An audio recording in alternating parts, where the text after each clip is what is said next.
জয়পুরহাটের নির্বাচনী প্রচারণা কেমন চলছে সেটাই দেখে আসতে চাই। সহকর্মী হারুনুর রশিদ আমার সাথে যুক্ত আছেন। হারুন, জানাবেন জয়পুরহাটে নির্বাচনী প্রচারণা কেমন দেখছেন আপনি? পেছনে দেখছি প্রচারণা কার্যক্রম চলছে, কি বলছেন তারা এবং সেখানকার মানুষ আসলে কি প্রত্যাশা ব্যক্ত করছেন? সানশাইন আটা ময়দা সুজি, ভালোবাসায় তৈরি। স্টার্ট জয়পুরহাটে 2টি আসন, জয়পুরহাট 1 আসন, জয়পুরহাট সদর ও 5 বিবি মিলে সেখানে 5 জন প্রার্থী। সেখানে ধানের শীষ আছেন দাঁড়িপাল্লা স্বতন্ত্র প্রার্থী, এছাড়া বাসদ এবং মার্ক্সবাদী 2 জন মনে করেন প্রার্থী রয়েছেন। এদের মধ্যে 3 জনের মধ্যে কিন্তু এখানে প্রতিযোগিতা চলছে।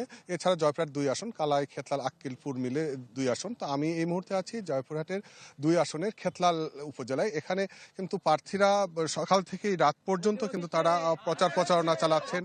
তো প্রচারণা কিন্তু প্রার্থীরা যখন যাচ্ছেন ভোটারদের কাছে, ভোটাররা কিন্তু তারা তাদের প্রত্যাশা যেটি তারা জানাচ্ছেন। কিন্তু জয়পুরহাট একটি কৃষি সম্পন্ন এলাকা, এখানে কোনো ভারী শিল্প নেই।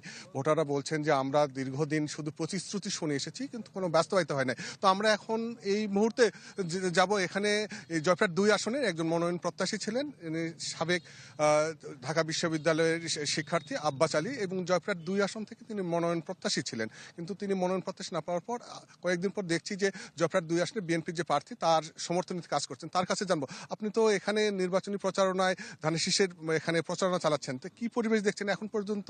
ভোটের পরিবেশটা কেমন আছে? বিসমিল্লাহির রহমানির রহিম।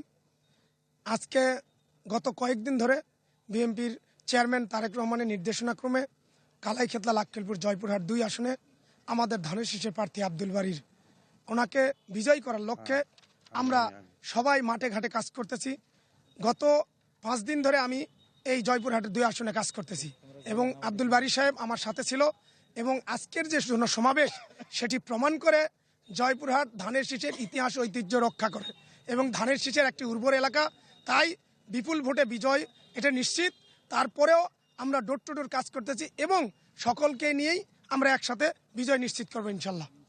আরেকজন এখানে কর্মী দেখছি, তিনিও কিন্তু ধানের শীষের প্রচারণা করাচ্ছেন। তো আসলে জয়পুরহাটের যে দুটি আসনে কিন্তু এখন পর্যন্ত নির্বাচনী যে আমেজ যেটি বিরাজ করছে, এখানে কোনো সহিংসতা বা বিশৃঙ্খলা ঘটনা ঘটেনি। ছোট্ট একটু বিশৃঙ্খলা 2-1টি আছে। এছাড়া কিন্তু যে ভোটাররা আছেন তারা যেটি বলছেন যে এখন পর্যন্ত ভোটের যে পরিবেশ এটির যেন আগামী 12 তারিখ পর্যন্ত এটি বজায় থাকে এবং তারা যেন নির্বিঘ্নে ভোট সেন্টারে গিয়ে ভোট দিতে পারে। তো এমনটাই আশা করছেন যে ভোটাররা। তো এই ছিল জয়পুরহাটের 2 আসন থেকে ভোটের প্রচারণা নিয়ে সর্বশেষ খবর। ইসরাত, অনেক ধন্যবাদ আপনাকে। হারুনুর রশিদ যুক্ত হয়েছিলেন জয়পুরহাট থেকে নির্বাচনী প্রচারণার খবর নিয়ে।